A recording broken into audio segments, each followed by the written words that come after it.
Hi Batya, welcome to Zero to Pro. Glad to have you on board. Looking forward to seeing what you do. You did really well. Looking through these pictures here, you've done really well. Great beginning. Looking forward to seeing what you produce as you go through. I say this to everybody, and I'm going to say it to you, just like to everybody else. Okay, the course is built assuming that you're going to do both the homeworks and the photo shoots. You've done it in this case, which is great, and you just need to know that the whole course, that is the foundation of the success of this course, is doing both the homeworks and the photo shoots.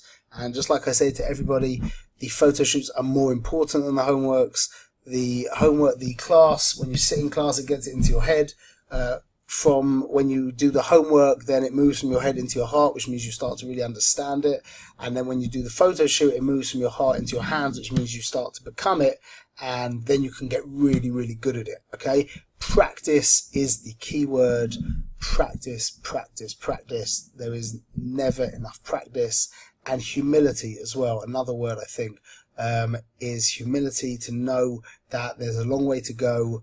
I've been doing this 15 years, and there's still photographers that I look at and think, well, how does he do that? Well, how did he think of that? And so on and so forth. That's after 15 years, and it takes it. You see it by the people who learn in this generation are the people who are humble. Humility is an absolute key to becoming great. So, okay, I wish you all the best. That said, let's jump in. I'm just going to address your question first. Please explain briefly what it means to turn camera to P and use ISO 1600 or 400. We haven't learned it yet. My camera is not set to anything, so those instructions are a bit malchitz. I don't know what I mean by it. Like, they give you a bit of lachat. So this, I pulled this off camera. Pulled this offline. This is your camera, the Canon SX520, if I'm not mistaken. Let's have a look. 1 second. Yep, the SX520, the HS. I don't know what that means. So I do not know all the cameras in the world, just like there is no one in the world who knows all the cameras in the world. Pardon me. However, so this camera is, I don't know your camera personally, but your camera is what's called a bridge camera. Okay, it is not a SLR. It's a different kind of camera. It's a modern camera, which means it kind of combines the versatility of an SLR with the convenience of a like compact camera, and they don't even exist anymore nowadays because people use their telephones. Anyway, just know your camera is slightly different from the general cameras that we recommend. I do not recommend buying these cameras, but you will be able to make the most of it in this course.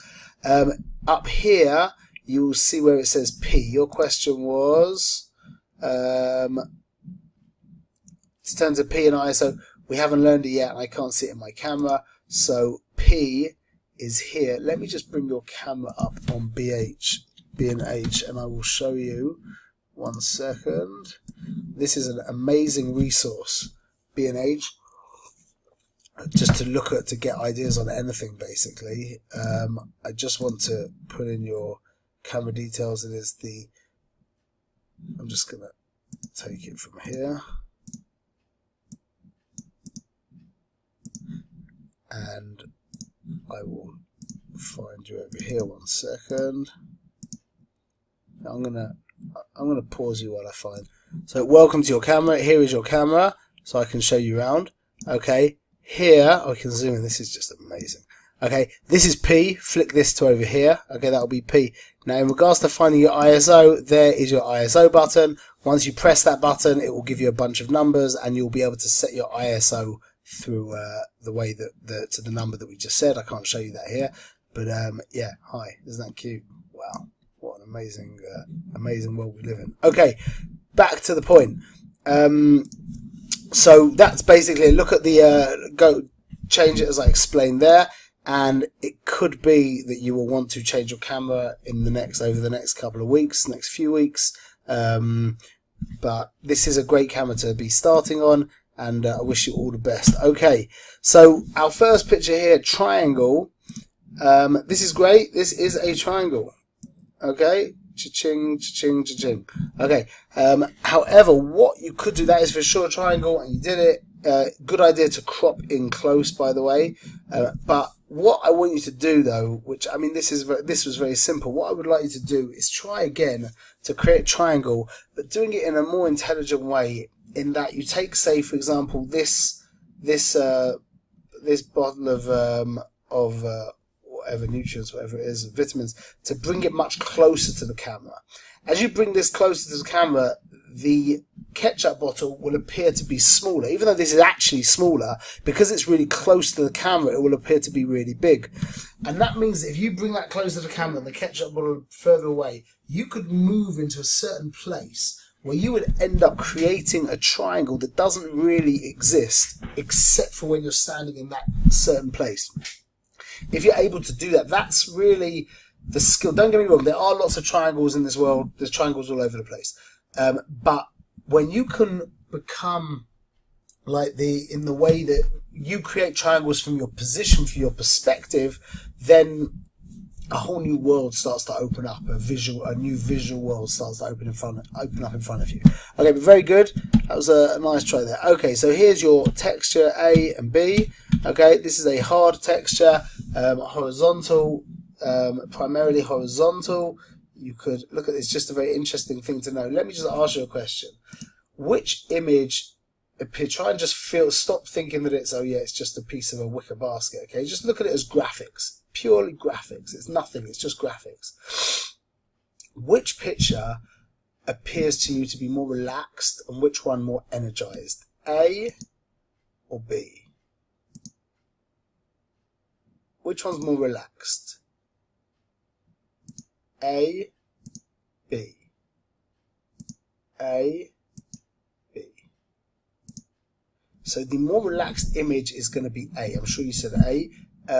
Because horizontal lines are horizontal lines are more passive, and vertical lines are more dynamic. Okay, so vertical lines in an image give us a more kind of adrenaline dynamic feel, and horizontal lines give us a much more passive, relaxed feel.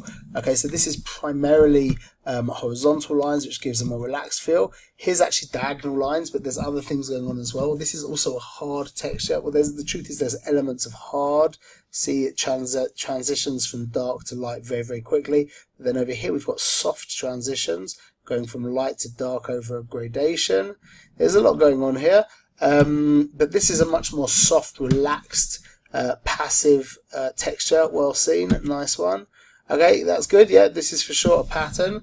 If you want to just squeeze this pattern, you can crop in closer. Okay, and that adds to the patternness of an image. The truth is, it just makes whatever you're looking at more energized when you've cropped in close. Cropping in close adds two eyes, intimacy and intensity. Okay, so it works for everything, even for an old clothes horse. But interesting, well seen. That's a nice pattern. And here also we've got a pattern, and we've got an interesting texture behind the pattern. So this is a great example of when they kind of cross over. You can imagine seeing a picture like this in like the Tate Modern in London. Yeah, pictures like this make it in there sometimes. Okay, but well seen. A pattern is a recurring geometric sequence which you have nailed. Excellent. And like we said, it's nicely contrasted with the very different, there's a very hard circular pattern, and here we've got a very kind of non-uniform, asymmetric and soft texture in the background. You could discuss that for quite a long time, but let's jump into, let's keep going forward. Okay, balance.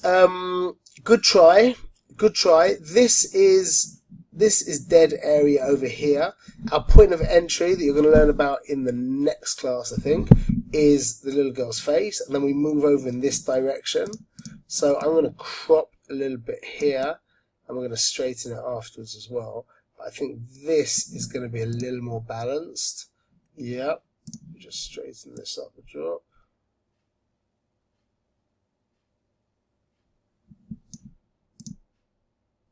Is that straight? That's not actually straight. Let's re-straight. Straightening is interesting because if you don't have any straight lines, if they're not perfectly straight with each other, then a straight image can actually appear that no line is actually straight. It's a what's the word? It's an average of all the lines. If you've got two lines like that, then straight would look like this. Okay, so here it's kind of like that. You don't actually, these lines aren't straight with each other. So straight actually means that that line is not perfectly straight, but that gives you the feeling of a straight image. Okay, nice one there. Okay, depth.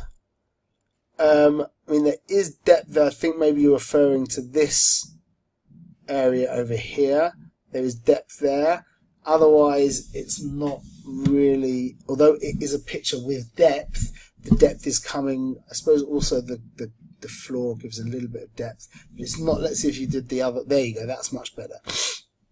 That's much better. Now that shows me that you do understand it, and you're probably thinking still along the lines of this over here and these lines over here. Perfect. Depth primarily works through triangles.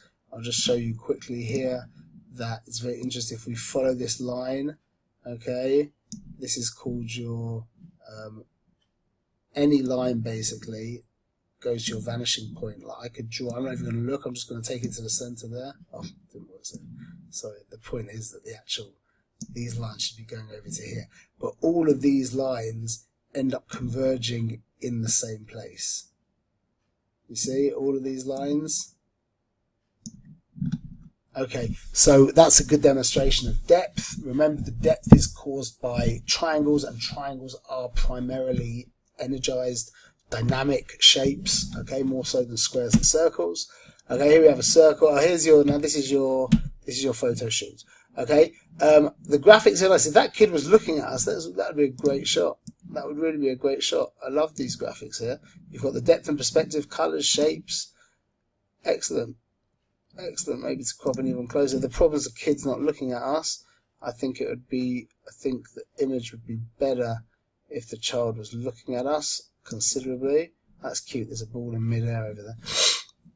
Anyway, nice shot. Well seen. Good. Okay. And I think cropping in close also would make a big difference. Remember, nowadays it's 2018. There's no limit to pictures, so you have to make sure to try and get that one again without the little boy there, or if it's a little girl, I don't know. Without the child here, with this girl coming down again. Don't kind of stinge out on the pictures. You've got loads of pictures to take, so try and make sure that things are perfect. Like obviously, it would be better. I mean, I would assume it would be better. I'm thinking if the boy wasn't there right now, there is a moment that could have happened. But definitely get some extra pictures. I think definitely without the boy there and just a picture of the girl coming down, if you caught it at the right moment, would be a great shot. So try and take that one again. But nice, well seen. Okay, that's cute. I appreciate your. Oh, look at all her hair from the static. That's very cute. It's interesting. I appreciate the composition.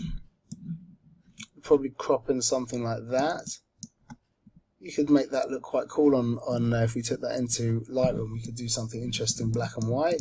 You got the focus well. Good. You're going to be looking back at these pictures in another few weeks thinking, I can't believe I took these pictures, because there's just a few things that you need to learn that are going to make the world of difference. But don't get me wrong, these are excellent. This is a great beginning. I'm really impressed, and you're going to do fantastically, B'ezrat Hashem. If you stay with the program and do your thing, I think we'll crop in a little bit here. Sorry, something like that. I'm just ignoring these numbers, by the way. That's a nice shot. There's a lot of energy with these lines over here, bold colours. She could be brightened up a little bit. Great. The composition here is excellent. Lovely. These off-kilter horizontal lines bind the whole image together. This kind of frames your subject over here. Excellent. Lovely shot. Okay, not such a fan of this picture, but I do kind of appreciate its artistic, like the artist's thoughts here. I'd probably crop in something like that. I'm a big fan of, I like this. The issue is that the kid is just out of focus a little bit, which you'll work out in the next class. I do like the juxtaposition of the trash can and the kid. I think it's quite cute. Definitely would go with a landscape orientation here. Let's have a look. Good shot. These are great. You've done really well. You've done really well. Really impressed. Let's take this one. let's take this, let's just save it. Let's take this one into Lightroom. Part of the class is that I take your pictures into Lightroom and I do a little edit, you know, and right now you haven't done the Lightroom workshop, and you will do soon. So it's going to be a little bit like over your head, but just to show you what Lightroom does, I'm not going to be explaining everything. Once you get to the class, we'll keep doing it all the way through. So once you get to the actual workshop, all the things will like kind of clunk down a little bit better. But let's just see. First things first, I'm going to brighten up her face. There we go, and I'm going to put the clarity up. That's going to give a little bit more definition. Excellent. And I think also I might do that over here as well. Just I want to draw attention to our subject. This is, I say this to everyone, this is the key to editing, is drawing attention to the subject, which can be done in one of two ways. Number one, obviously, drawing attention to the subject, or number two is taking attention away from everything else. So we usually do a little bit of both. Let's see what we're going to do over here. Now this is going to be taking attention away from everything else. I'm going to drop my exposure. You're thinking, no, Shmuel, what are you doing? Don't worry, this is called the radial tool, and it puts the effect on the mask where the red is. Now I'm going to click invert, and it will do it to everything else outside.